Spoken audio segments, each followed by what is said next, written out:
In the book of Daniel, chapter 1, we are introduced to a young Hebrew man named Daniel and his companions, who are taken captive to Babylon during the reign of King Nebuchadnezzar. The chapter provides a powerful account of faith, wisdom, and God's protection in the midst of exile. The setting in the exile. The story begins in the year 605 BC, when Nebuchadnezzar, the king of Babylon, lays siege to Jerusalem, the capital of the kingdom of Judah. This was during the reign of King Jehoiakim of Judah. Nebuchadnezzar, after defeating Judah, orders that some of the young men from the royal family and nobility be taken back to Babylon. These young men are to be educated in the ways of the Babylonians, including their language, culture, and religious practices. This is part of a strategic effort to assimilate them into Babylonian society. Among the captives are 4 young men, Daniel, Hananiah, Mishael, and Azariah, who are from noble Jewish families. They are described as being without physical blemish, handsome, and of good understanding, capable of learning and acquiring knowledge quickly. They are chosen because of their potential to serve in the king's court. The king's order. King Nebuchadnezzar orders that these young men be given a diet of rich food and wine from his own table. This is intended to nourish them for 3 years, after which they will be brought into the service of the king. The goal is to make them strong, healthy, and loyal servants to the king, molded into Babylonian culture. Daniel's resolve. However, Daniel and his companions face a dilemma. The food and drink provided to them from the king's table would likely have been forbidden under Jewish dietary laws, which prohibit eating unclean animals and drinking wine that may have been offered to idols. Despite the tempting offer of royal food, Daniel decides he cannot defile himself with these foods. Daniel approaches the chief official who oversees the training of the captives and requests to be given vegetables and water instead, a diet that would align with Jewish law. The official is hesitant, fearing that the king would notice their poor condition after eating a simpler diet and might punish him for not following the king's orders. But Daniel proposes a 10-day trial. During this time, he and his friends would eat only vegetables and drink water, while the other young men would continue with the king's food. After 10 days, they would be compared to the others to see if they appeared less healthy. The outcome. The chief officio agrees to this proposal. At the end of the 10 days, Daniel and his companions look healthier and better nourished than the others who ate the king's food. Impressed by the results, the official allows them to continue with their diet of vegetables and water.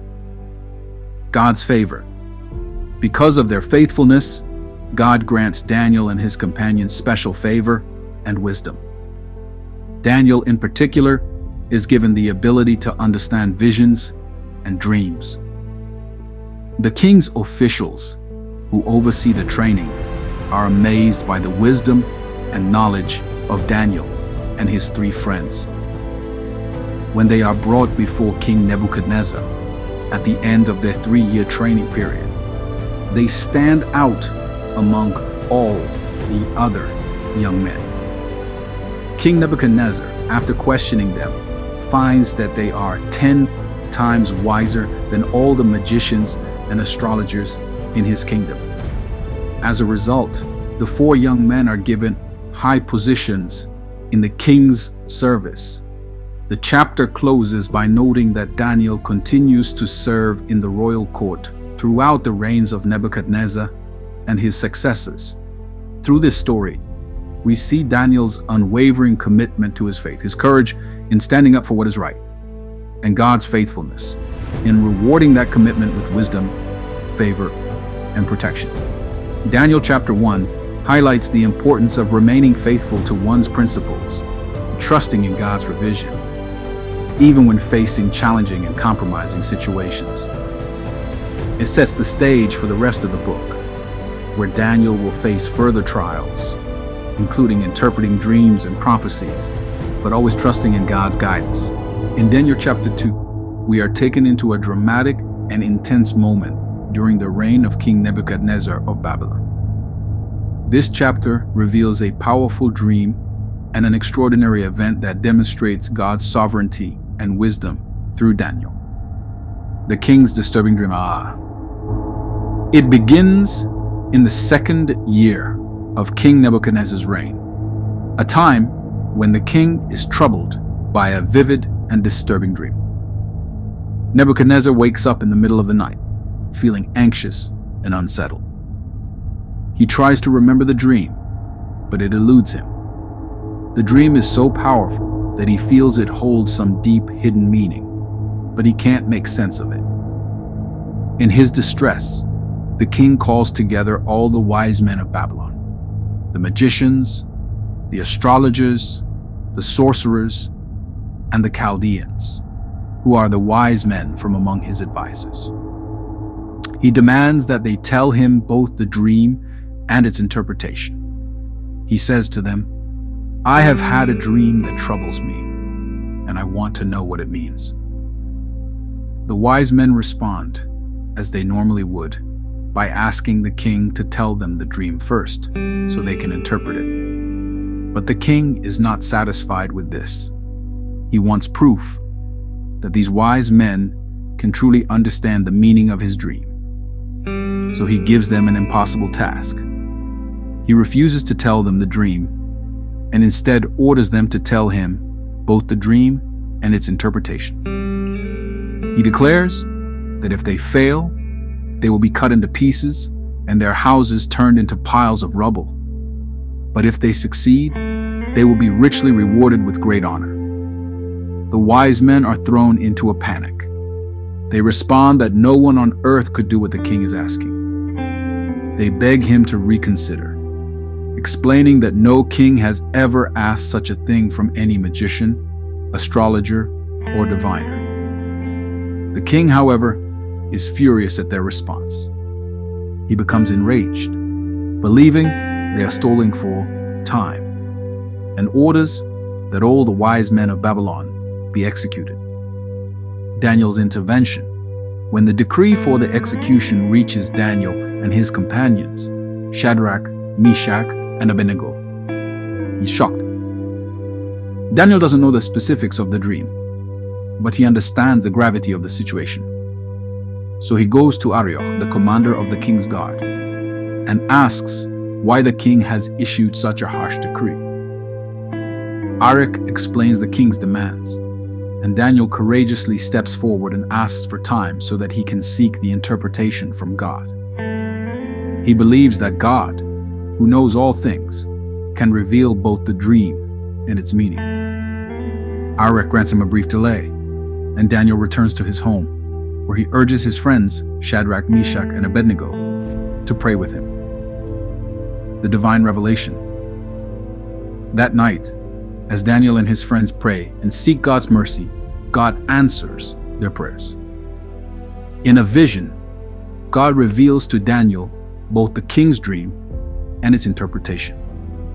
Daniel is overwhelmed with gratitude and praises God for his wisdom and power. Daniel's prayer of praise begins with a recognition of God's greatness. Praise be to the name of God forever and ever.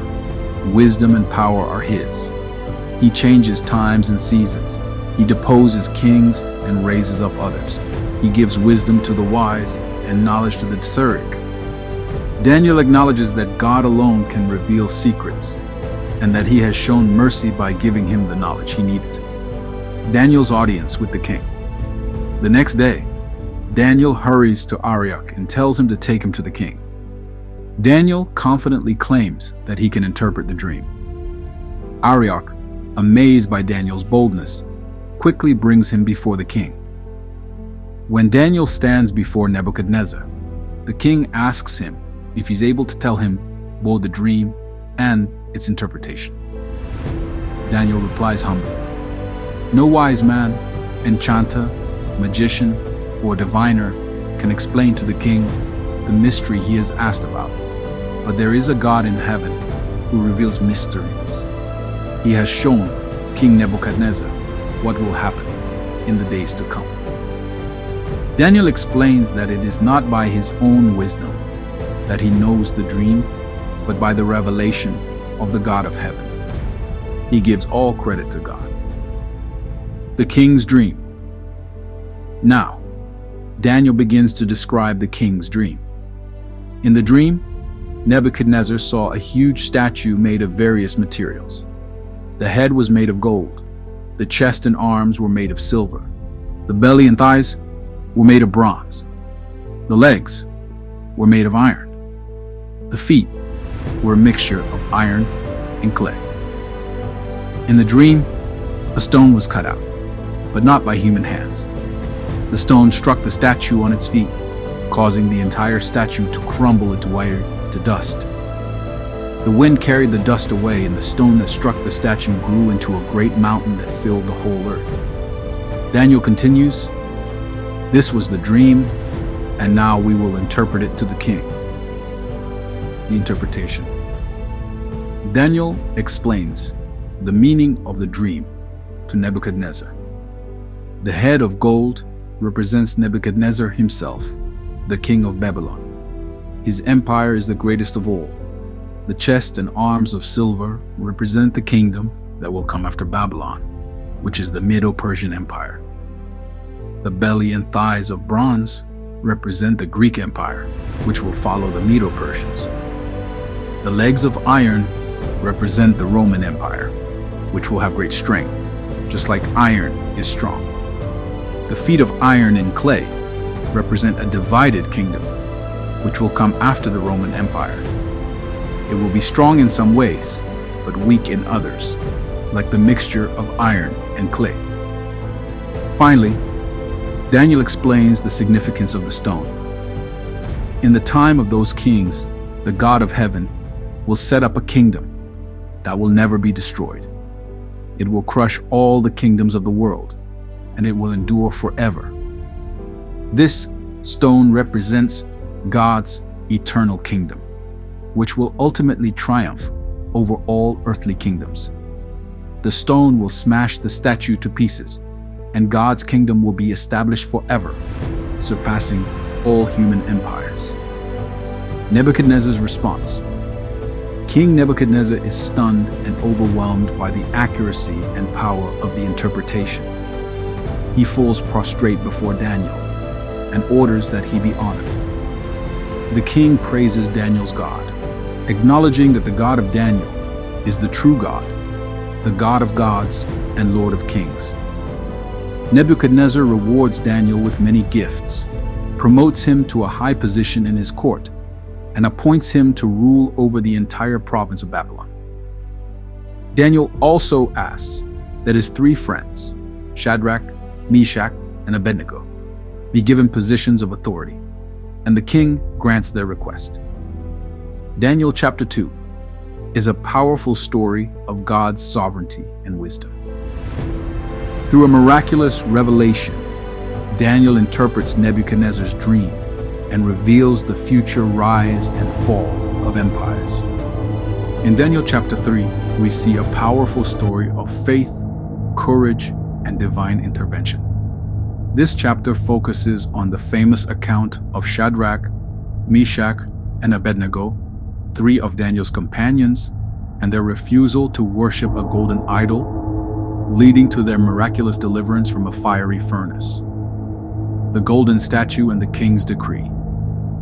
The story begins with King Nebuchadnezzar, the mighty ruler of Babylon, deciding to build a massive golden statue.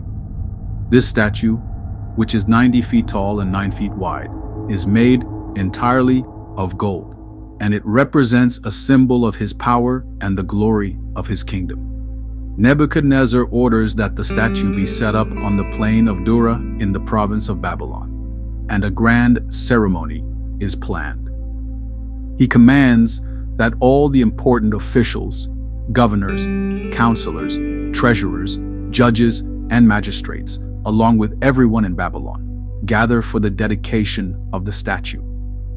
At the ceremony, a herald announces that at the sound of music, whether it be the horn, flute, zither, lyre, harp, or any other kind of instrument, everyone must fall down and worship the golden image.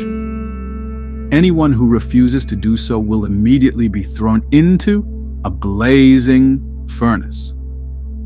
This decree is clear. Worship the idol or face death by fire. The refusal to bow down. As the music plays, everyone in the crowd falls down to worship the golden statue.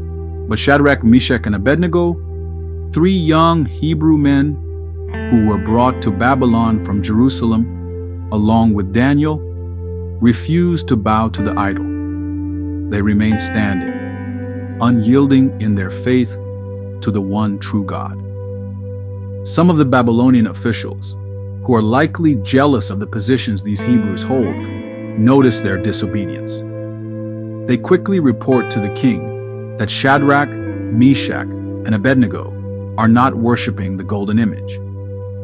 They remind the king that the king had issued a decree that anyone who did not bow down should be cast into the furnace. These officials point out that the 3 men are defying the king's command. The king's wrath. Nebuchadnezzar is furious when he hears that his command has been defied. He summons Shadrach, Meshach, and Abednego to appear before him. The king questions them directly. Is it true, Shadrach, Meshach, and Abednego, that you do not serve my gods or worship the image of gold I have set up? Now, when you hear the sound of the music, if you are ready to fall down and worship the image I made, very good. But if you do not worship it, you will be thrown immediately into a blazing furnace. Then what God will be able to rescue you from my hand? Shadrach, Meshach, and Abednego stand firm. They answer the king with remarkable courage and faith. King Nebuchadnezzar, we do not need to defend ourselves before you in this matter. If we are thrown into the blazing furnace, the God we serve is able to deliver us from it, and he will rescue us from your hand, O king. But even if he does not, we want you to know, O king, that we will not serve your gods or worship the image of gold you have set up. Their words are a powerful declaration of faith. They acknowledge that God has the power to save them from the furnace, but even if God chooses not to, they will remain faithful and refuse to worship the idol. The fiery furnace. Nebuchadnezzar is absolutely enraged by their response. His face becomes distorted with anger, and he orders that the furnace be heated 7 times hotter than usual.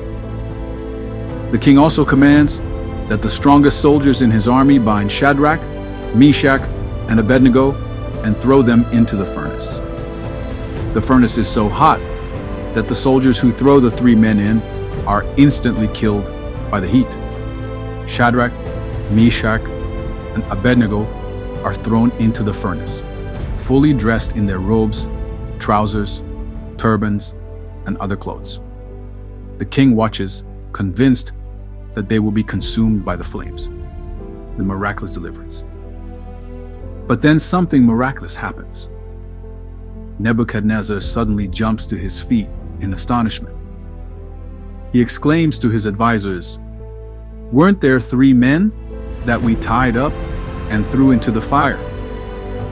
They reply, "Certainly, Your Majesty."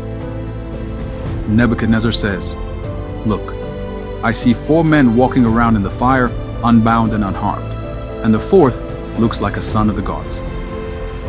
Indeed, in the blazing furnace, Shadrach, Meshach, and Abednego are walking around unharmed, with a mysterious 4th figure standing with them. This 4th figure seems to have a divine or supernatural presence, and it is clear that they are being protected from the fire. Nebuchadnezzar approaches the furnace and calls out to the three men, Shadrach, Meshach, and Abednego, servants of the Most High God, come out, come here.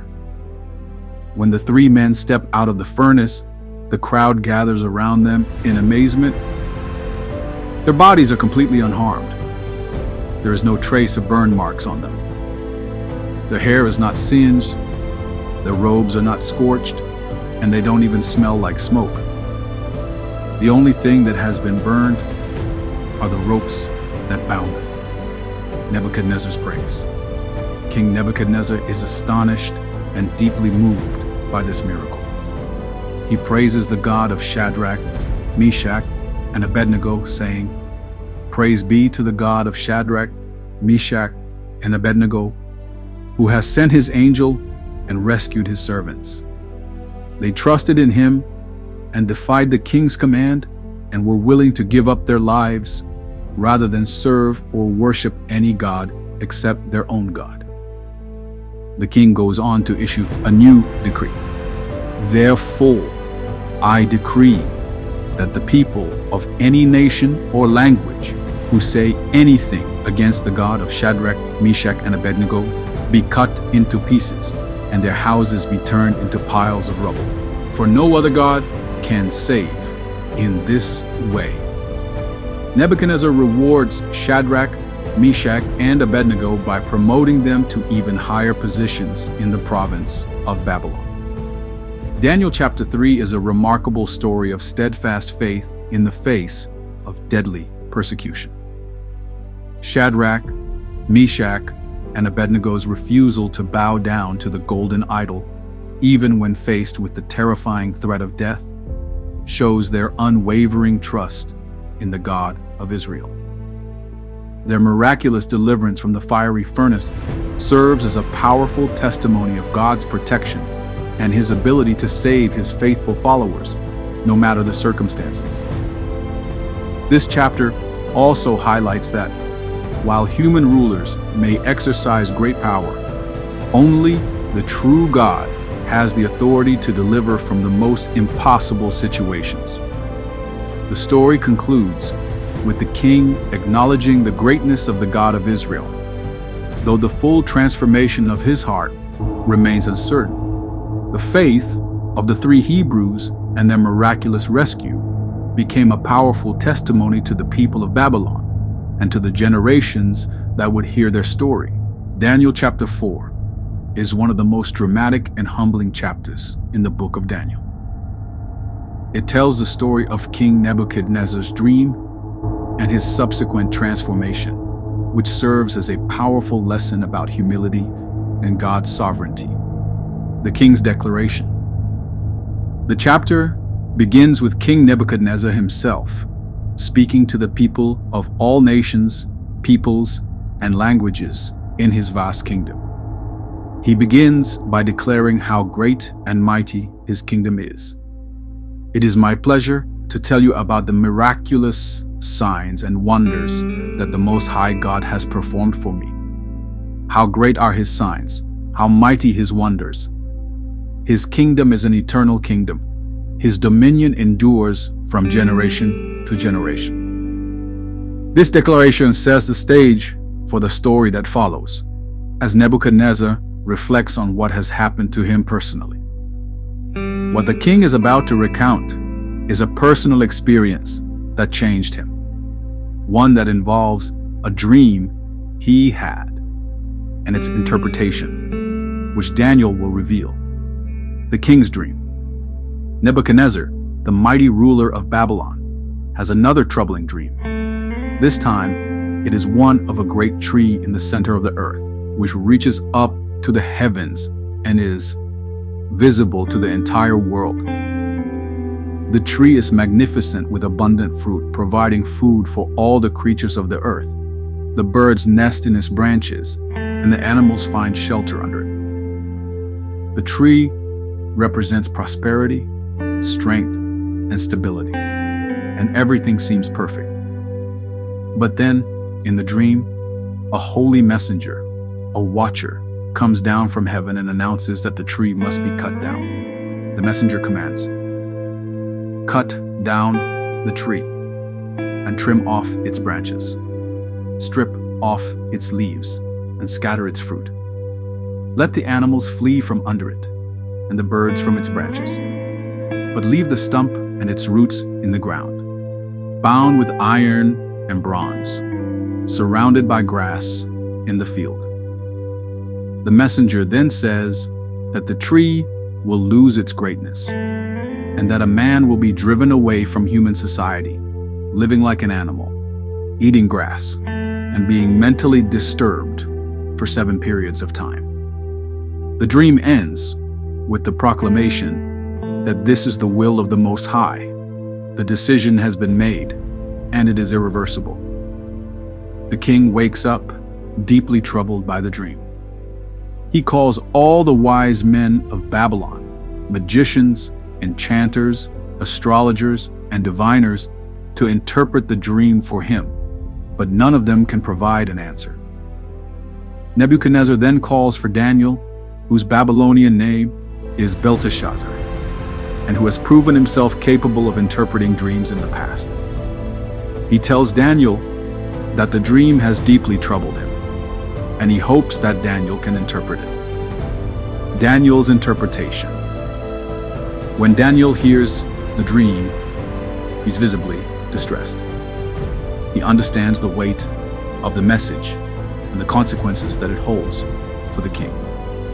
The king notices Daniel's unease and reassures him, saying, "Belteshazzar, do not let the dream or its meaning alarm you." Daniel, however, is still troubled. He tells the king, "My lord, if only the dream applied to your enemies and its meaning to your adversaries. The tree you saw, which grew large and strong, with its top touching the sky, visible to the whole earth, with beautiful leaves and abundant fruit, providing food for all, giving shelter to the beasts and birds. This tree represents you, O king." Daniel explains that Nebuchadnezzar, in his great power, has been like this tree. He has grown strong, his kingdom is vast, and he has brought prosperity and peace. But now, the divine messenger has announced that the king's greatness is about to be cut down. The king will be humbled. He will be driven away from his throne and live among the animals, eating grass and living in a condition of madness. This is the meaning of the dream. Daniel continues, "The command to leave the stump and roots of the tree means that your kingdom will be restored to you when you acknowledge that heaven rules."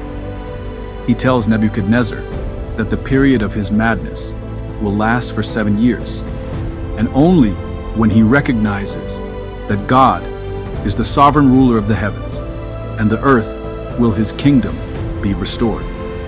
Daniel's warning. Daniel, now speaking with great wisdom and compassion, urges the king to repent and humble himself before God.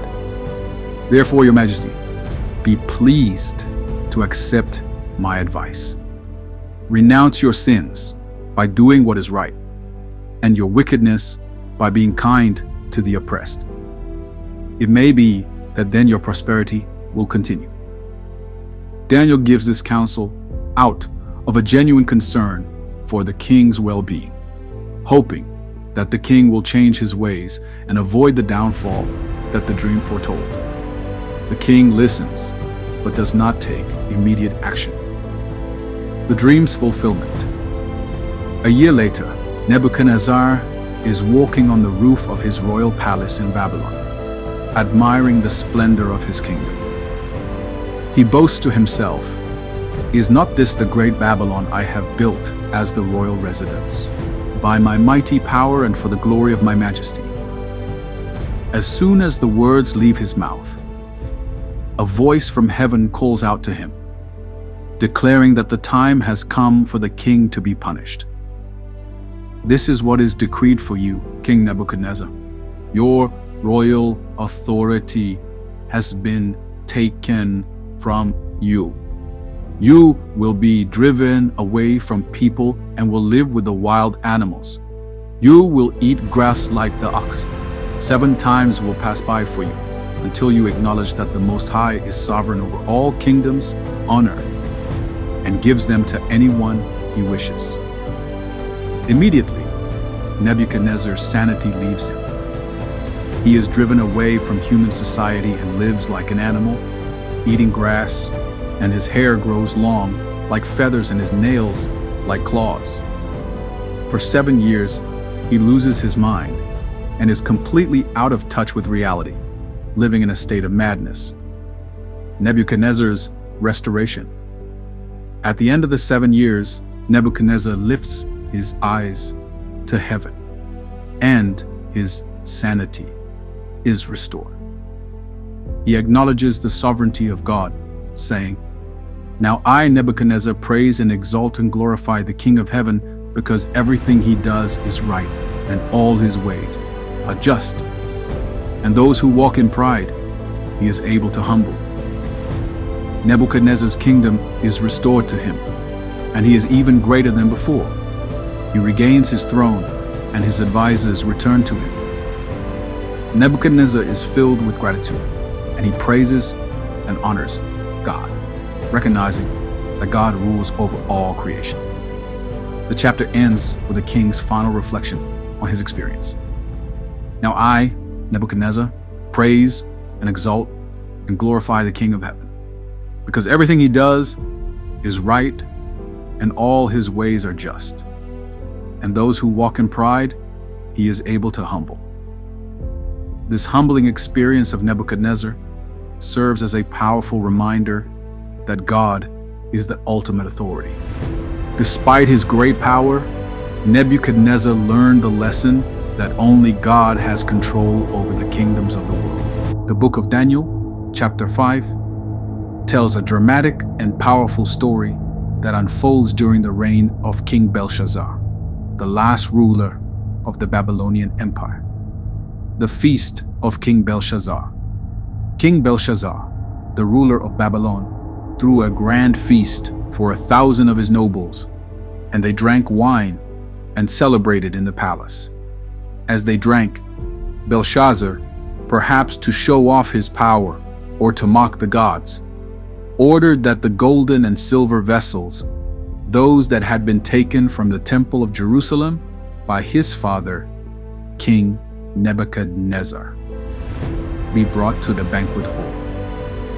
These sacred items, used in the service of the Hebrew God, were meant for holy purposes.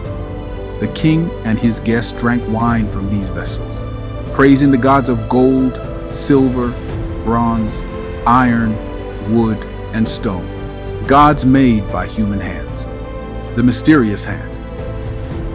As they were drinking and reveling, a terrifying event occurred.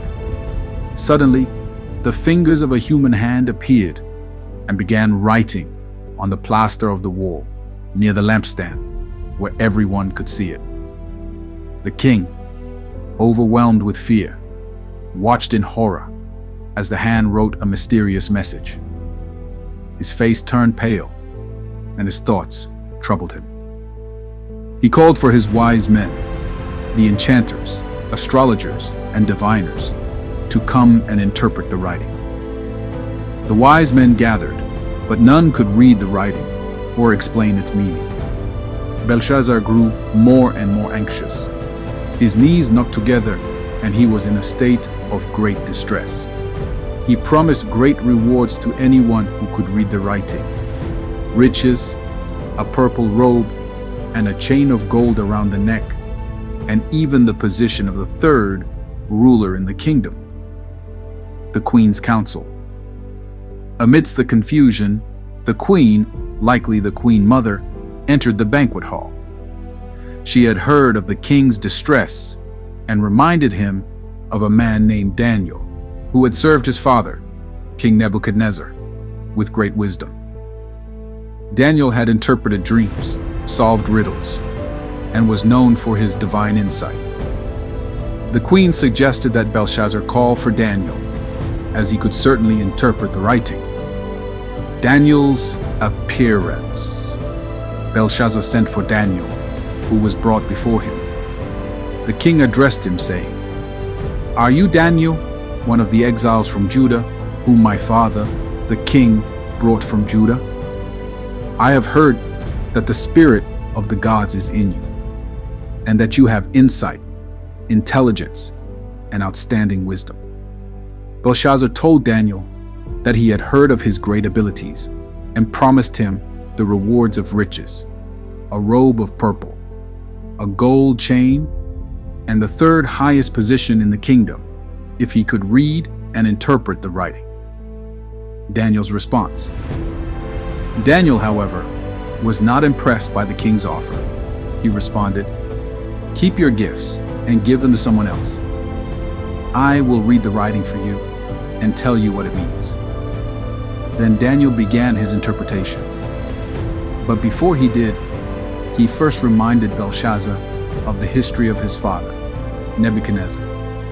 He told the king how Nebuchadnezzar had been humbled by God when he became proud and refused to acknowledge God's sovereignty. Nebuchadnezzar had been driven away from people and lived like an animal for a time until he recognized the greatness of the Most High God.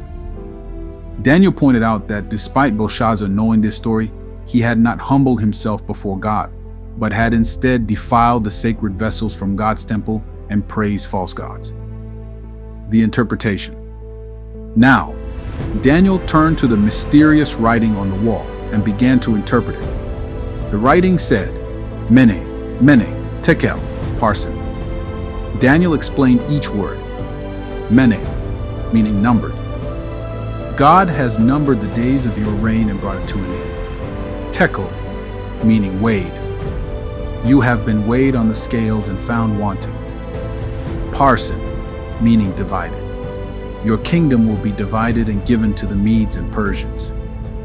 The fall of Belshazzar. This was a dire prophecy.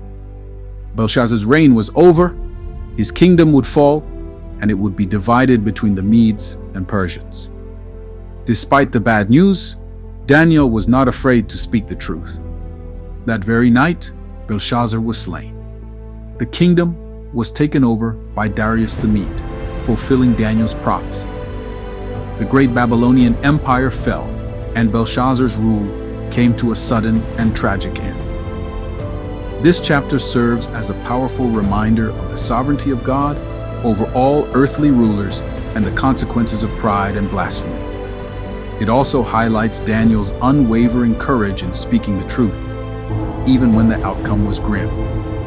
The book of Daniel, chapter 6, is one of the most well-known and beloved stories in the Bible. It tells the remarkable tale of Daniel in the lion's den and his unwavering faith in God. Darius becomes king. After the fall of the Babylonian Empire in chapter 5, the Medes and Persians took control of the kingdom. Darius, the Mede, became the ruler. He set up a new administration and appointed 120 satraps, governors, to rule over the various provinces of the empire. Over these satraps, Darius appointed 3 high officials to oversee them, and Daniel was one of these 3. Daniel stood out among the other officials because of his exceptional qualities, his wisdom, integrity, and the favor he had with God.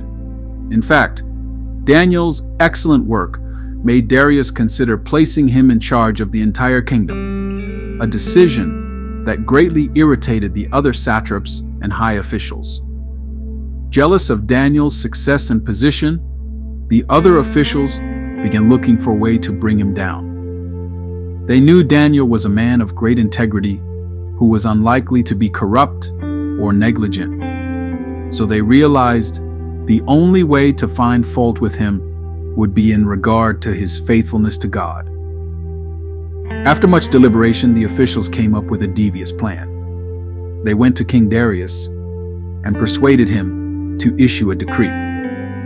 The decree would state that for 30 days, no one could pray to any god or man except to Darius himself. Anyone who violated the decree would be thrown into the lion's den.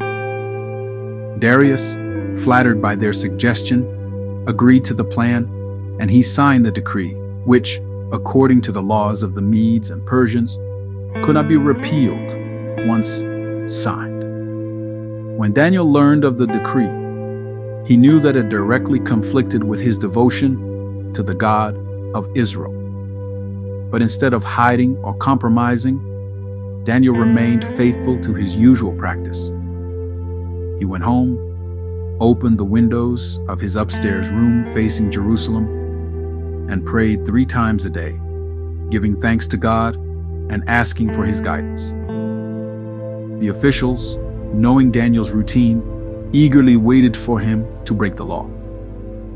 They soon found Daniel praying and immediately reported it to King Darius.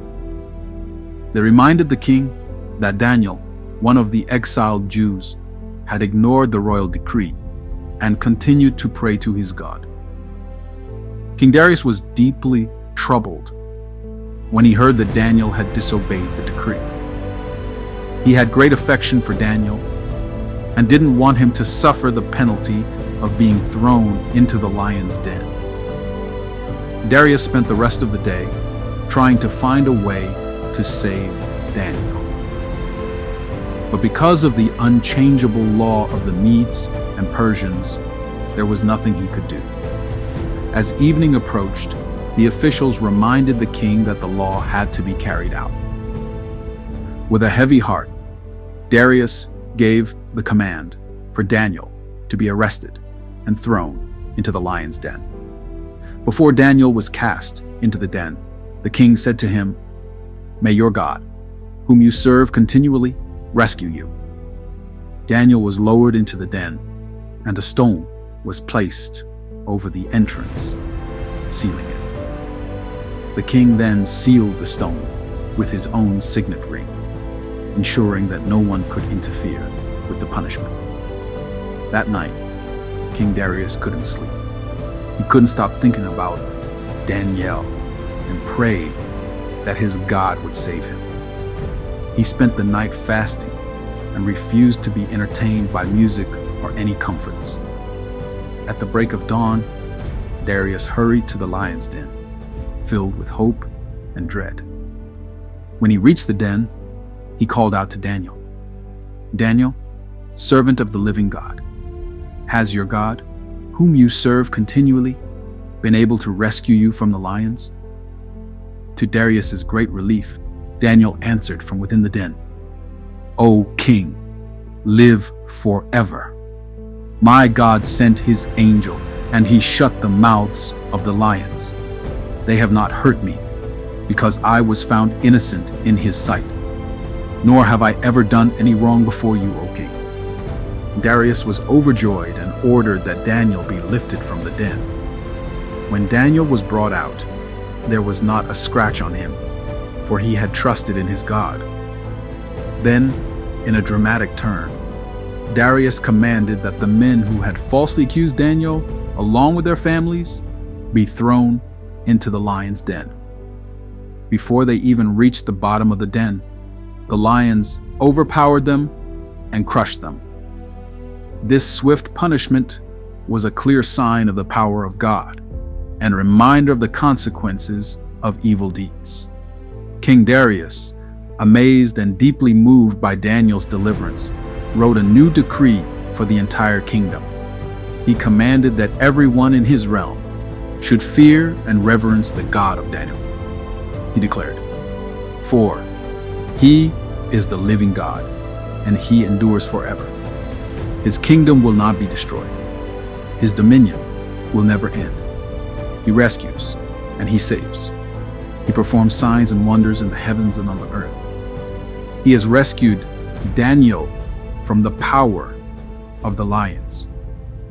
Daniel prospered during the reign of Darius and continued to serve in the highest positions, later prospering under the rule of Cyrus the Persian, who succeeded Darius.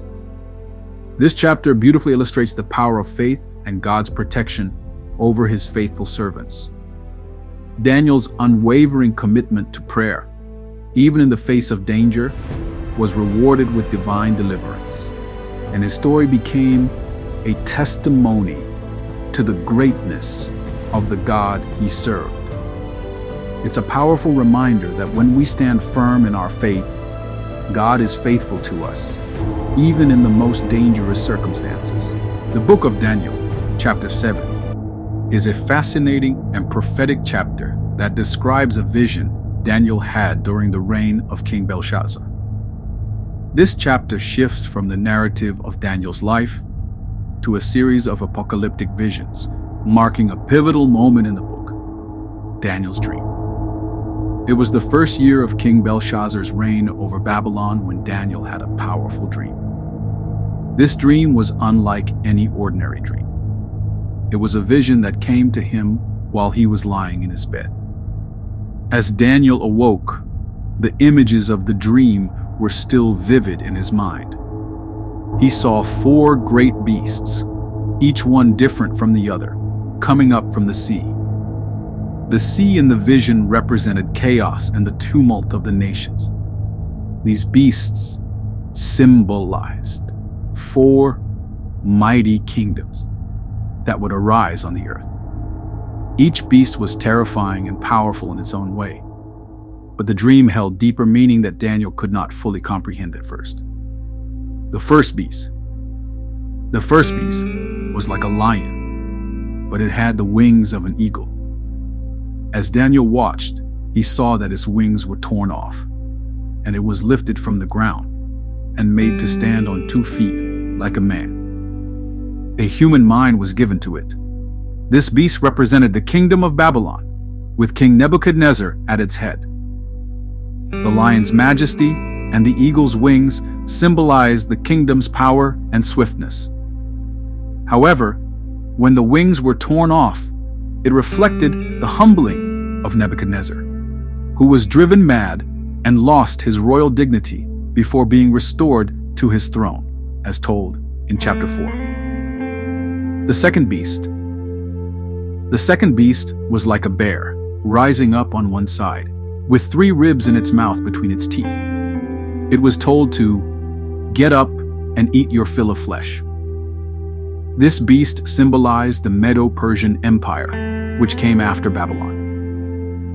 The bear's uneven posture, with one side higher than the other, represented the 2 nations of Media and Persia, with Persia becoming the dominant power. The 3 ribs in its mouth symbolized the 3 major conquests of the Medo-Persian Empire: Lydia, Babylon, and Egypt. The third beast was like a leopard with 4 wings on its back and 4 heads. It was given authority to rule. This beast represented the Greek Empire under Alexander the Great.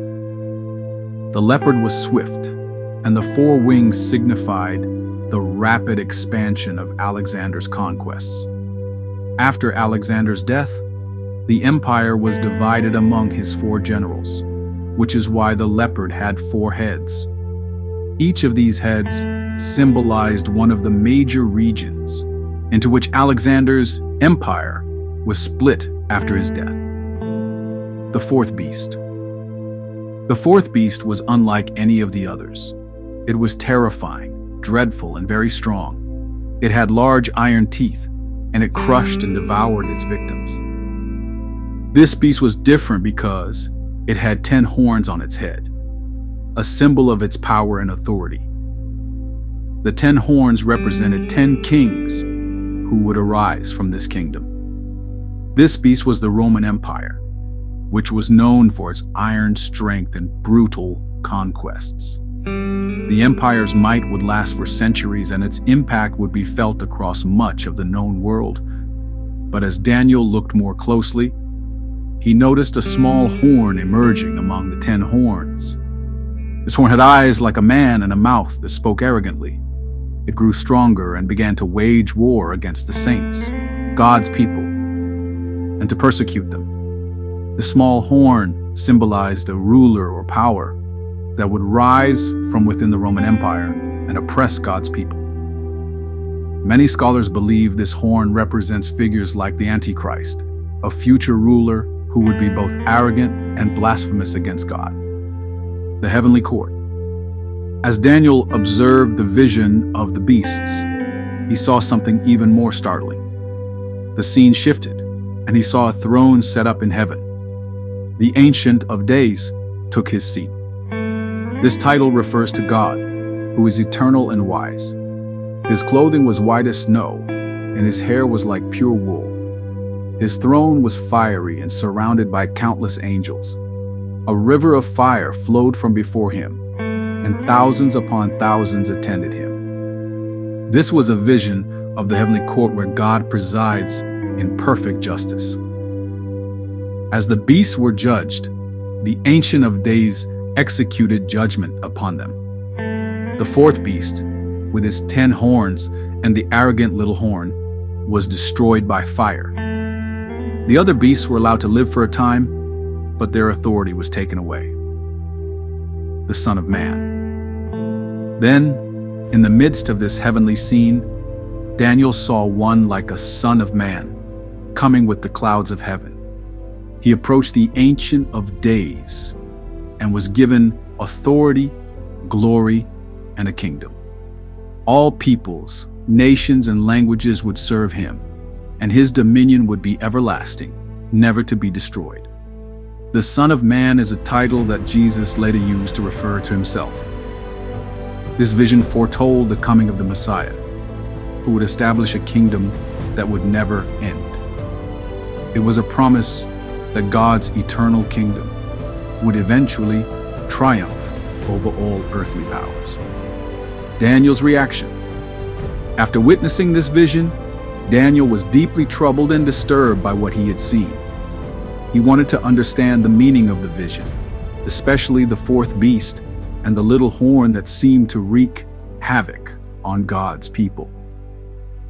He approached one of the angels attending the throne and asked for an explanation of the vision. The angel gave him this interpretation. The 4 beasts represented 4 kingdoms that would rise from the earth. The fourth kingdom, Rome, would be different from the others and would be very powerful. The 10 horns represented 10 kings, and the little horn represented a king who would arise and persecute God's people.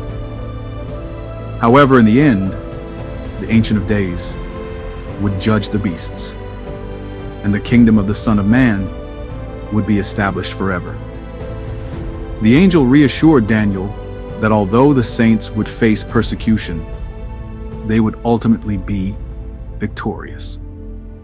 The power of the little horn would be broken, and God's eternal kingdom would triumph. Daniel's final thoughts. Daniel was shaken by the vision and struggled to understand it. He wrote down everything he had seen and heard, but he knew that the prophecy pointed to a future time that would unfold according to God's plan. The vision was both terrifying and hopeful, a reminder that earthly empires would rise and fall, but God's reign would never end. Chapter 7 of Daniel is a vision filled with symbolism and prophecy, foretelling the rise and fall of empires, the suffering of God's people, and the ultimate victory of God's eternal kingdom. The imagery of the beast and the Son of Man is powerful and significant, offering hope to the faithful that, despite earthly struggles, God's rule will never end. The book of Daniel chapter 8 continues Daniel's series of prophetic visions and is particularly focused on the future of the Persian and Greek empires. This vision is more detailed and symbolic than the one in chapter 7. Daniel's vision of the ram and the goat. It was the 3rd year of King Belshazzar's reign, and Daniel, now an old man, had another vision. This time, the vision took place in the city of Susa, which was one of the capitals of the Persian Empire. Daniel found himself by the Ulai Canal, looking around when the vision began. In this vision, Daniel saw a ram standing beside the canal. The ram had 2 horns, one of which was longer than the other, and the longer horn grew up last. The ram was charging westward, northward, and southward, striking down everything in its path. No one could stand against the ram, and it became very powerful. But then, Daniel saw something even more remarkable. Suddenly, a goat appeared from the west, moving so swiftly that it didn't even touch the ground. The goat had a single prominent horn between its eyes. This horn was a symbol of the leader of this goat, who would strike down the ram and destroy its power. The ram and the goat clash. The goat approached the ram with great speed and fury. With a powerful blow, the goat's single horn struck the ram, breaking its two horns. The ram was defeated, and no one could rescue it from the goat's attack. The goat became extremely powerful, and it continued to advance, dominating everything in its path. However, just as the goat reached the height of its power, Daniel saw something shocking. The goat's large horn, the symbol of his great leader, was suddenly broken. In its place, 4 new horns grew, pointing in 4 different directions. This was a puzzling moment for Daniel, and he wondered what this all meant. The little horn. As Daniel was contemplating this vision, he noticed one of the 4 horns grew out to become a little horn, which grew very large and extended to the south, the east, and toward the beautiful land, Israel. This little horn seemed to grow even stronger and larger than the other horns, and it began to challenge the host of heaven itself. It even started to attack the stars and throw some of them to the ground. Then Daniel saw the little horn magnifying itself against the prince of the host, a reference to God. The little horn took away the daily sacrifices offered to God in the temple and set up what Daniel described as the abomination of desolation, something that would defile the temple. The vision was deeply troubling to Daniel, but an angelic figure appeared to explain the meaning of what he had seen. The interpretation of the vision. The angel Gabriel, who had appeared to Daniel in previous visions, approached him and spoke with a clear and direct explanation of the vision. Gabriel began by explaining the symbols in the vision. The ram. The 2 horns of the ram represented the Medo-Persian Empire. The longer horn symbolized the Persian part of the empire, which was the stronger and more dominant force. The rams charging in 3 directions, west, north, and south, represented the way the Persian Empire would expand and conquer region in those directions. The goat. The goat symbolized the Greek Empire. The prominent horn between its eyes represented Alexander the Great, the swift and powerful conqueror who defeated the Persian Empire and established Greek dominance. The goat's swift movement reflected how quickly Alexander's empire expanded. The broken horn and 4 new ones. When the large horn of the goat was broken, it symbolized the death of Alexander the Great. His untimely death at the age of 32 led to the division of his empire among his 4 generals. The 4 horns represented the 4 kingdoms into which Alexander's empire was divided: Macedonia, Syria, Egypt, and Asia Minor. The little horn. This was the most troubling part of the vision. The little horn that grew larger and attacked the host of heaven represented a future ruler who would arise from one of the 4 Greek divisions. This ruler, known for his arrogance and sacrilege, would persecute the people of God and defile the temple. This ruler is often identified as Antiochus IV Epiphanes, a king from the Seleucid dynasty in Syria who desecrated the Jewish temple in Jerusalem by erecting an altar to Zeus and sacrificing pigs there, an act that caused great suffering for the Jewish people. Gabriel continued to explain that this ruler would reign for a period of time, but his power would be ultimately broken by the intervention of God. The vision promised that after this time of suffering, God's judgment would come, and the temple would be restored. The time frame. Gabriel revealed that the vision referred to a period of 2,300 evenings and mornings before the sanctuary would be cleansed. This time frame is often interpreted as referring to a period of significant turmoil and the eventual restoration of God's people in worship. Daniel's reaction. When Gabriel finished explaining the vision, Daniel was overwhelmed. He had been deeply disturbed by the destruction of the ram, the rise of the goat, and the horrors that the little horn would bring. The vision pointed to a time of suffering for God's people, but it also showed that God's sovereignty would ultimately prevail. Gabriel told Daniel to keep the vision secret, for it referred to events far in the future, beyond his time. But Daniel was left shaken by what he had seen, and he was exhausted by the weight of the vision. The chapter ends with Daniel being physically ill for several days as he processed what he had witnessed. Daniel.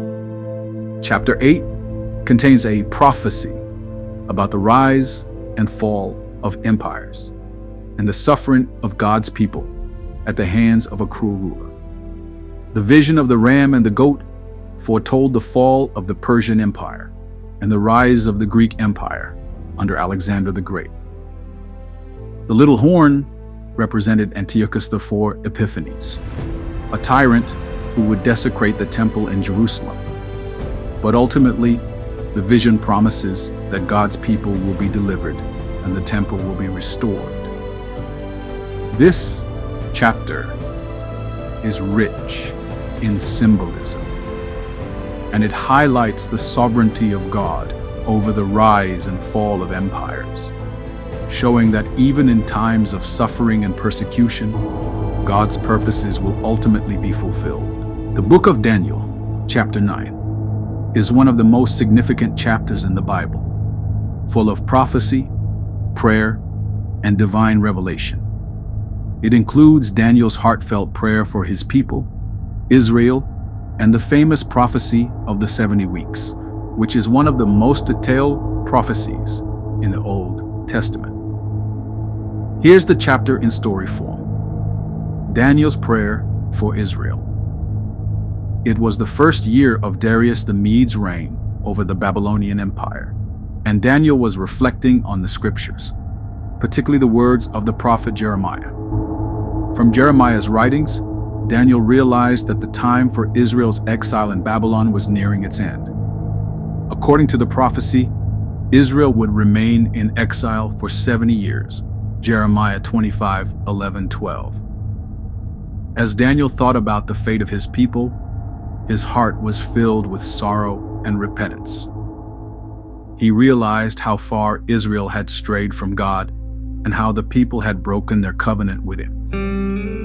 Moved by the gravity of the situation, Daniel turned to God in prayer. He began with a prayer of confession, acknowledging the sins of his people and seeking God's mercy and forgiveness. Daniel's prayer. Here's what Daniel prayed, full of humility and sorrow. O Lord, the great and awesome God, who keeps his covenant of love with all who love him and obey his commands, we have sinned and done wrong. We have been wicked and have rebelled. We have turned away from your commands and laws. Daniel acknowledged that Israel's suffering was a direct result of their disobedience to God. He didn't point fingers at anyone else, but included himself in the confession. He admitted that both he and the people had not listened to God's prophets and had ignored the warnings of judgment. He acknowledged that God had every right to punish them, but he asked for mercy. Daniel also prayed for the restoration of Jerusalem, the holy city that had been destroyed and left desolate. He begged God to act for the sake of his name, asking him to bring an end to the disgrace and to restore the city and the temple so that God's glory could once again be revealed in Jerusalem. Gabriel's appearance and the prophecy of the 70 weeks. As Daniel was still praying and seeking God, something remarkable happened. The angel Gabriel appeared to him. Gabriel had come to give Daniel insight and understanding into the future.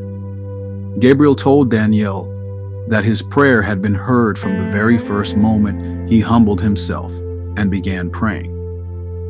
But now, Gabriel was there to deliver a message, not only about the immediate future, but also about what would happen to Israel in the distant future.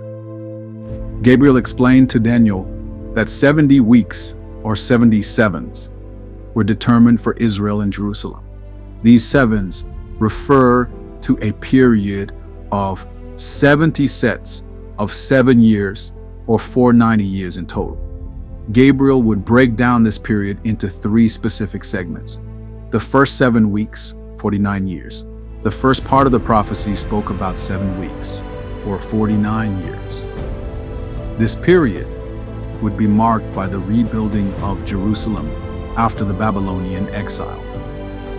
The city would be rebuilt with streets and walls, but it would be a time of trouble and difficulty.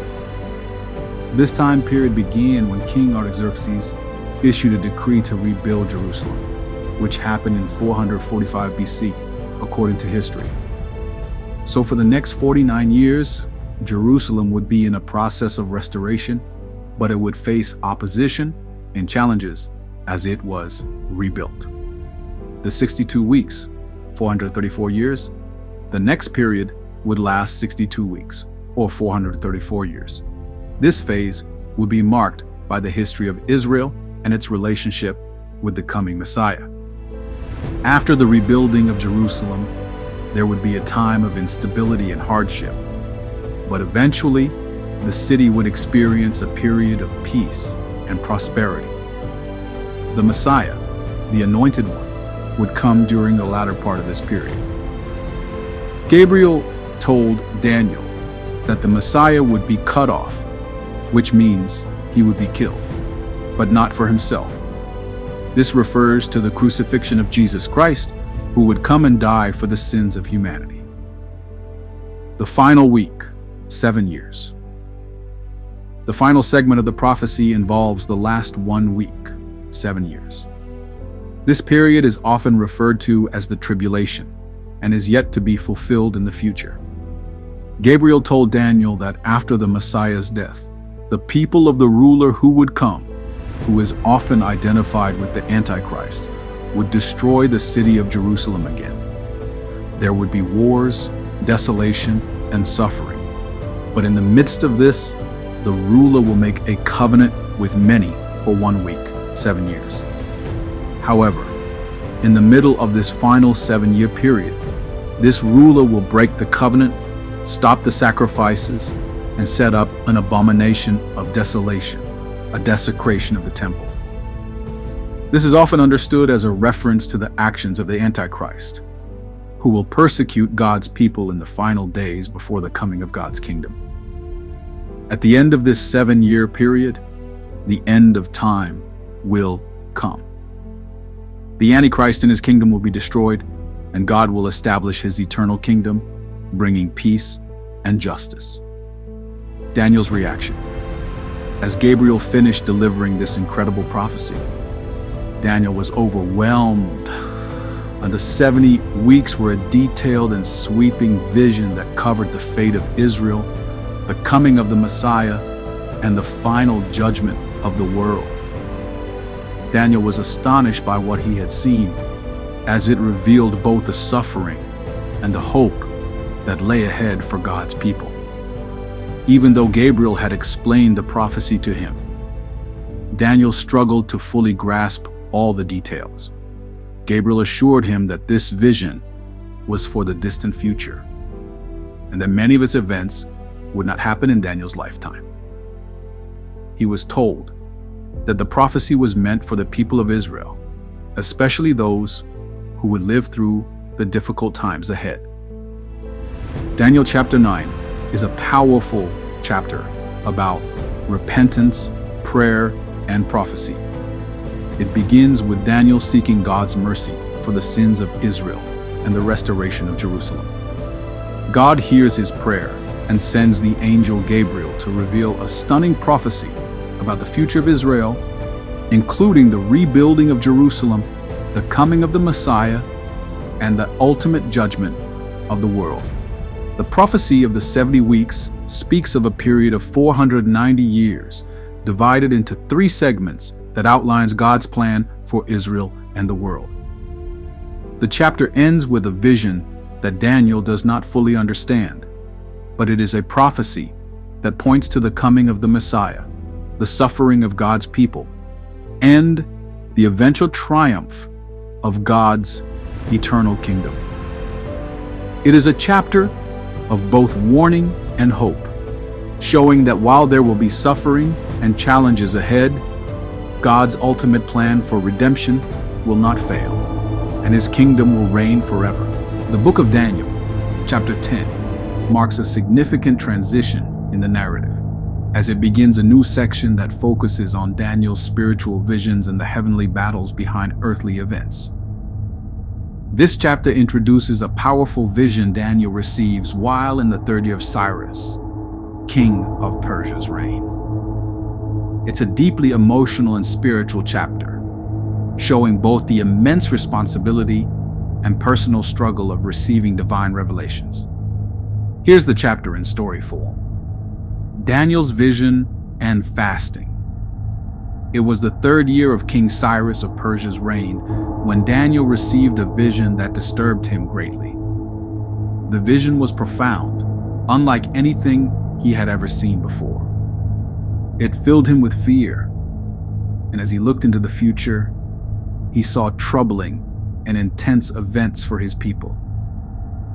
This vision troubled Daniel so much that he began to fast and pray, seeking understanding.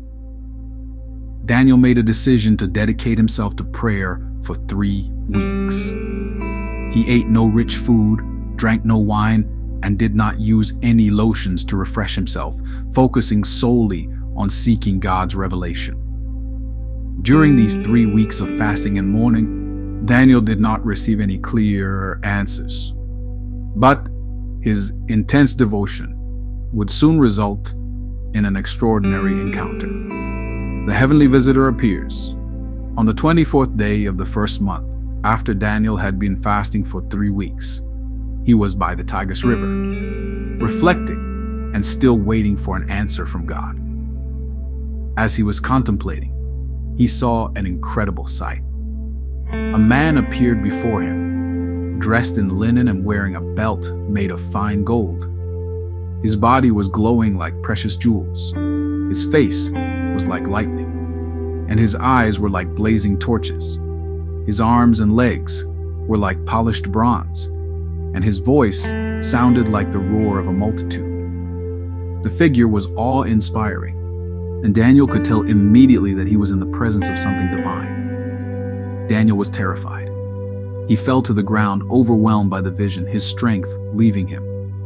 He was unable to stand, and he felt as if he was in the presence of someone incredibly powerful, beyond human comprehension. The message from the heavenly being. The divine being, seeing Daniel's fear and weakness, gently spoke to him. He reassured Daniel, telling him not to be afraid. The being said, "Daniel, you who are highly esteemed, consider carefully the words I am about to speak to you, and stand up, for I have now been sent to you." Even though Daniel was still trembling, the angelic figure touched him, helping him to stand up. He then explained the reason for his visit. This being had been sent in response to Daniel's prayers, but there had been a significant delay in delivering the message.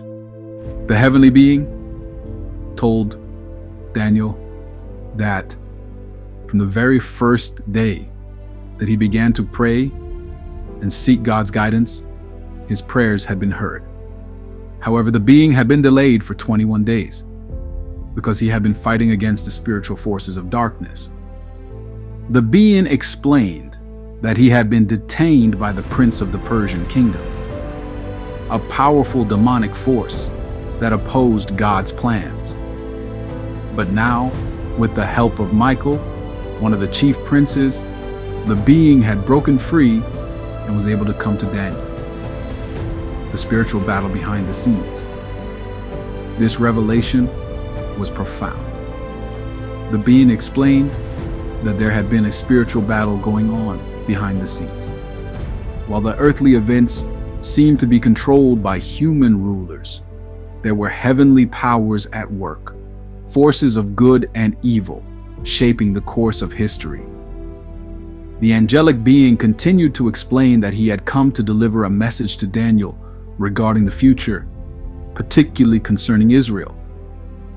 He revealed that the conflict Daniel was seeing was not just political, but involved spiritual warfare, with powerful forces of good and evil battling for control of the nations.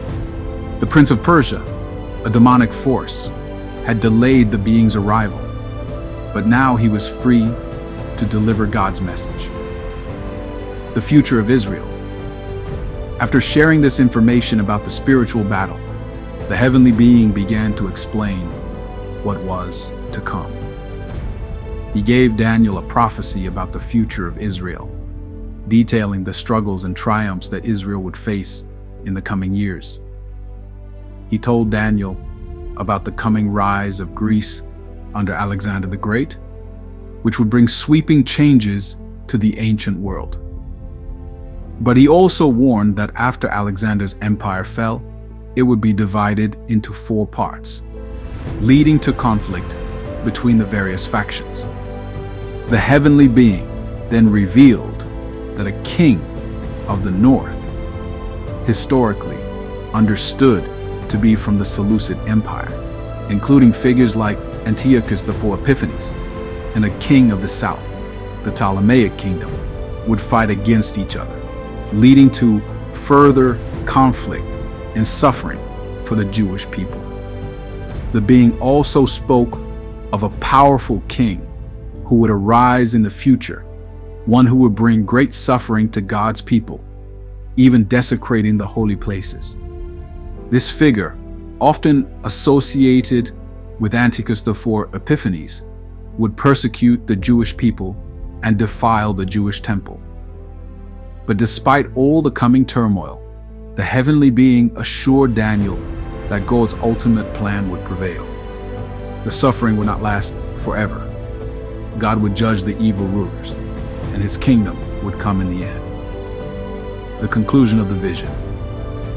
As the angel spoke, Daniel was still overwhelmed by the magnitude of the vision.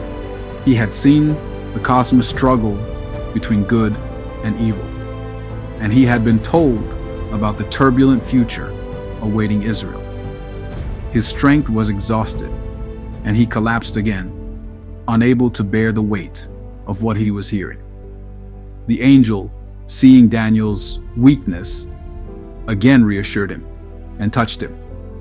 He told Daniel that although the future would be filled with struggles, God's kingdom would ultimately triumph. The angel encouraged Daniel to be strong and not to be afraid. He also promised that the prophecy, though filled with difficulty, would be for an appointed time in the future. Finally, after giving Daniel the prophecy, the heavenly being revealed that he had to return to continue fighting the Prince of Persia, the demonic force that had delayed his arrival. But Daniel need not fear, for the victory would ultimately belong to God. Daniel's reaction. After the heavenly being had finished delivering his message, Daniel was still overwhelmed. He was weak, trembling, and had trouble speaking. But the angel gave him strength and encouraged him once again. He told Daniel that the things revealed in the vision were not for his time, but for the future. Things that would unfold over the centuries to come. Daniel was left in awe, his mind racing with everything he had just heard. The spiritual battle, the prophetic vision of Israel's future, and the cosmic struggle between good and evil were now laid out before him. But the ultimate message was clear. God is sovereign, and his kingdom will prevail in the end. The book of Daniel, chapter 11, is one of the most detailed and complex chapters in the entire Bible, filled with prophecy that spans centuries and foretells the rise and fall of empires. In this chapter, an angel continues the message he began to deliver to Daniel in chapter 10. It focuses on the future of the Persian Empire, the rise of the Greek Empire under Alexander the Great, the division of his kingdom, and the wars between the kingdoms of the north and the south. The chapter culminates in a prophecy about a time of great suffering for the Jewish people, as well as the coming of a powerful and wicked ruler who will persecute God's people. The continuation of the vision. The angel who had been speaking to Daniel in chapter 10, Gabriel, begins to explain the detailed events of the future. He tells Daniel that he will now give him a vision of the things that are to come, particularly regarding the Persian and Greek empires and the conflicts between the kings of the north and the kings of the south. Gabriel first tells Daniel that there will be 3 more kings who will rise up in Persia, and then the 4th king will be incredibly wealthy. This wealthy king is often identified as Xerxes I, who is known for his vast riches and military campaigns, including his invasion of Greece. The rise of the Greek Empire. Then, Gabriel continues by explaining that, after the Persian Empire, a mighty king from Greece will rise up. This king is, of course, Alexander the Great. Alexander's conquests are described in vivid detail. The angel explains that Alexander's empire will spread quickly and that he will conquer everything in his path. However, after Alexander's sudden death at the young age of 32, his kingdom will be divided into 4 parts, not passing to his descendants, but to 4 of his generals. These 4 divisions would correspond to the historical divisions of the Greek Empire: Macedonia, Egypt, Asia Minor, and Syria. But the focus in the prophecy shifts to the king of the north and the king of the south, who will wage constant wars against one another. The wars between the north and the south. After Alexander's death, 2 powerful factions emerged: the Ptolemaic kingdom of Egypt, the king of the south, and the Seleucid Empire of Syria, the king of the north. The angel reveals the conflicts between these 2 kingdoms and their rulers. The king of the south will be strong, and his daughter will be given in marriage to the king of the north in an attempt to form an alliance. This is a reference to Berenice, the daughter of Ptolemy II, who was married to Antiochus II of Syria. However, this alliance fails because Antiochus II divorces Berenice and returns to his first wife, Laodicea, who then murders Berenice and her son. This leads to a period of intense strife. Then, the king of the north, a powerful ruler from Syria, will rise up and defeat the king of the south. The king of the north is often associated with Antiochus III, who expands the Seleucid Empire by conquering Egypt and the surrounding territories. The rise of the wicked king. The angel then turns to an even more specific prophecy, one that will have direct implications for Israel. He speaks of a future king who will come from the kingdom of the north. This king is described in great detail, and he is often identified with Antiochus IV Epiphanes, a ruthless ruler who persecuted the Jewish people. The angel describes this king as one who will exalt himself above every god, and he will speak blasphemies against the God of Israel. He will be incredibly arrogant and proud, setting himself up as a god. Desecrate the temple in Jerusalem, stopping the daily sacrifices and setting up an abomination of desolation, a terrible sacrilege. This refers to the moment when Antiochus IV desecrated the Jewish temple by erecting an altar to Zeus and sacrificing pigs on it. This act of defilement sparked a rebellion among the Jewish people, known as the Maccabean Revolt. Persecute the faithful, particularly those who refuse to worship the false gods and the idols. Many Jewish people will be martyred for their faith. The angel also tells Daniel that this king will have great military success for a time, but eventually he will come to a disastrous end. His reign of terror will not last forever, as he will be destroyed by supernatural intervention. The final conflict. The prophecy continues, shifting toward the end times, when the king of the north and the king of the south will again engage in intense conflict. The angel describes these battles as part of a larger cosmic struggle. The king of the south will grow stronger for a time, but he will eventually be overwhelmed by the northern king's forces. At the height of this conflict, the Antichrist figure, the ultimate king of the north, will emerge. This is the same figure who will make a covenant with many, and after 3.5 years, he will break it, desecrating the temple once again. This event is often associated with the Great Tribulation in eschatological prophecy. The prophecy suggests that during these tumultuous times, many people will suffer greatly, but those who remain faithful to God will be protected. The end will come, and God will intervene to establish his kingdom. Ultimately, evil will be defeated, and God's judgment will be poured out on the wicked. The outcome of the vision. The angel concludes the prophecy by explaining that the end is certain. Though the events of the future will be filled with conflict, persecution, and suffering, Daniel is reassured that God's ultimate plan for Israel and the world will be fulfilled. The angel tells Daniel that these events are destined to happen, but they will be followed by God's triumphant rule and the restoration of Israel.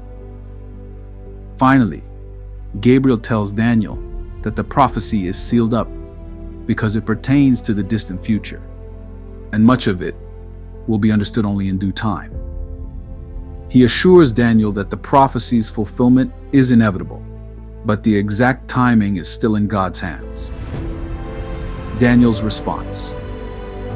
When Gabriel finished speaking, Daniel was exhausted. The vision was overwhelming. He had seen the rise and fall of kingdoms, the persecution of God's people, and the eventual triumph of God's kingdom. His strength was gone, and he felt physically ill. But Gabriel reassured Daniel once more, telling him that his vision would come to pass in God's time. Daniel, though shaken, was given a sense of peace about the future.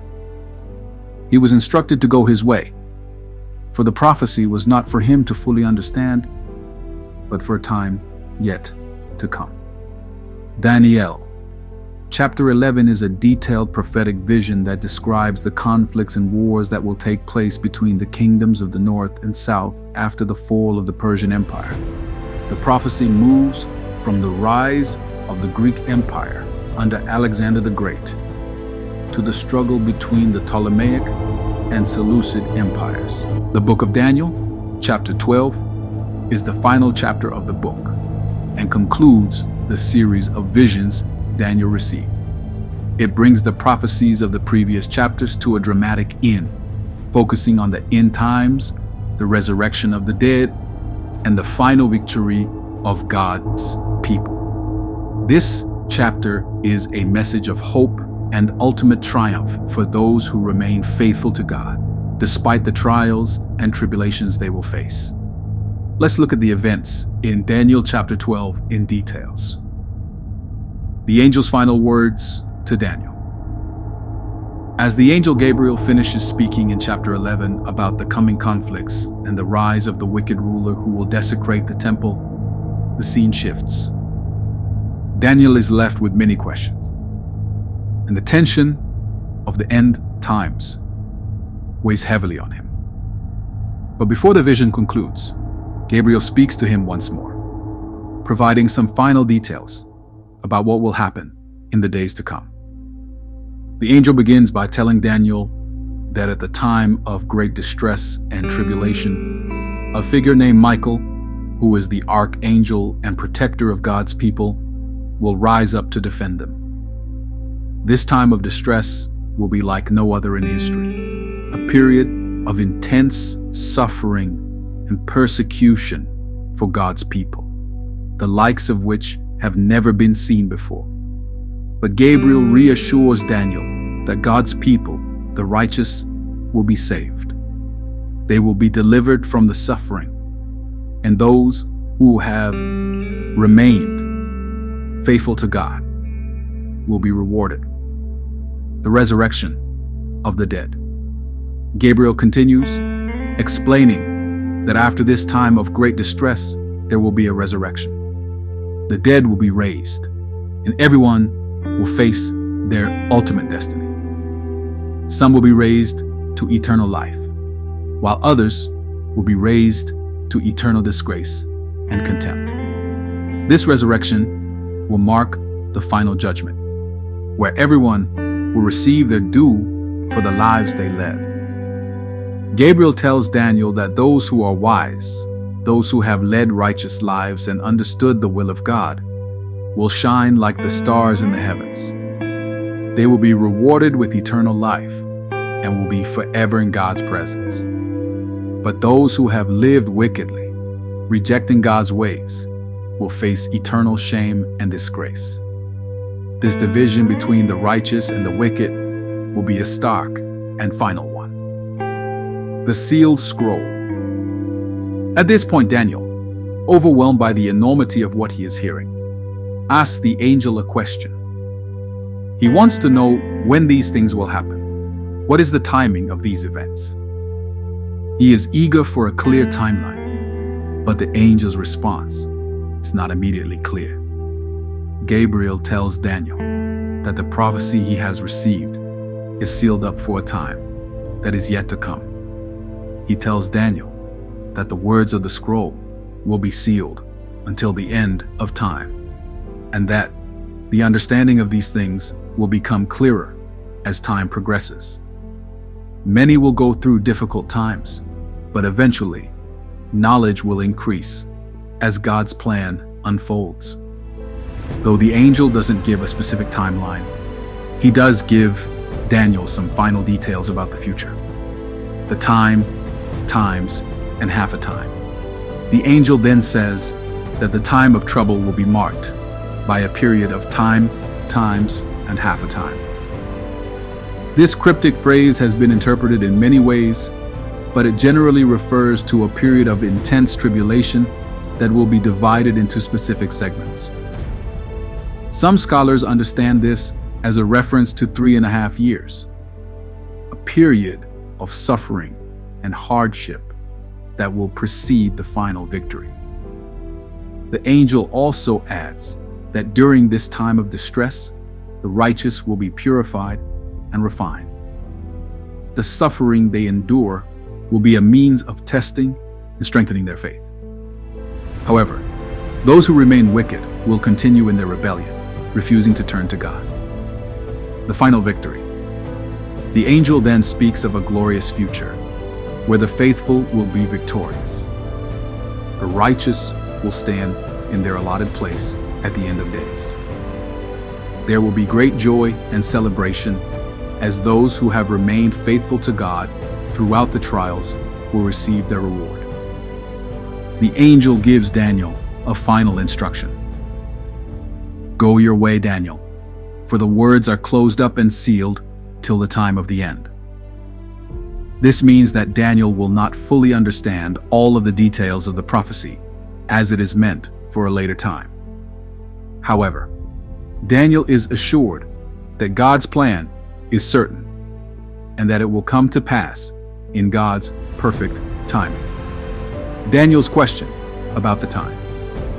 Daniel, still deeply curious and troubled, asks the angel how long it will be until the end of these wonders and the fulfillment of the prophecy. Gabriel responds, providing a timeline for the fulfillment of the prophecy. 290 days. This is a period that the angel says will pass from the time the sacrifices are stopped and the abomination of desolation is set up to the moment when these things are finally finished. 335 days. Gabriel then offers another period of time, which is 45 days longer than the first. Those who endure and wait until the end of this period will be blessed. It is important to note that these time frames are symbolic and have been interpreted in various ways. But they emphasize that there is a definite period of suffering and a subsequent period of blessing. Daniel's reward. In the final verses of the chapter, Gabriel reassures Daniel with a powerful message. He tells Daniel that his work is finished and that he should rest and wait for his final reward. Daniel is told that he will rise to your inheritance at the end of the days. This is a promise that Daniel's faithfulness will be rewarded. Though Daniel may not fully understand the details of the prophecy in his lifetime, he is assured that God's plan will come to fruition, and he will be part of that glorious future. His reward will be waiting for him at the end of the age, and he will see the fulfillment of God's promises in the resurrection. Daniel chapter 12 concludes the vision and prophecies of the book. The chapter speaks of the end times, a time of intense suffering for God's people, but also the promise of ultimate deliverance. The angel Gabriel reveals that a time of great distress will come, but that God's faithful ones will be delivered and will shine like the stars in the eternal kingdom. The righteous will be resurrected to eternal life, and the wicked will face eternal shame. The chapter also speaks of the sealed scroll. The prophecy is meant for the future, and its meaning will become clearer as time goes on. The angel speaks of periods of time marked by time, times, and half a time, and the 1,290 and 1,335 days that will pass before the final victory. Daniel is told that he will not fully understand the vision, but that he will be rewarded in the end. In the end, Daniel is told to go his way, rest, and wait for his final inheritance. His life and work were pleasing to God, and he would be part of the final victory that God will bring.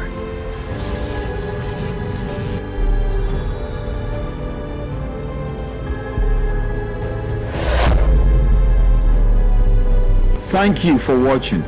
Kindly like, comment, and subscribe. Click on the notification bell so you can be alerted anytime a new video is uploaded. And please don't forget, share and be a blessing to someone. God richly bless you. Shalom.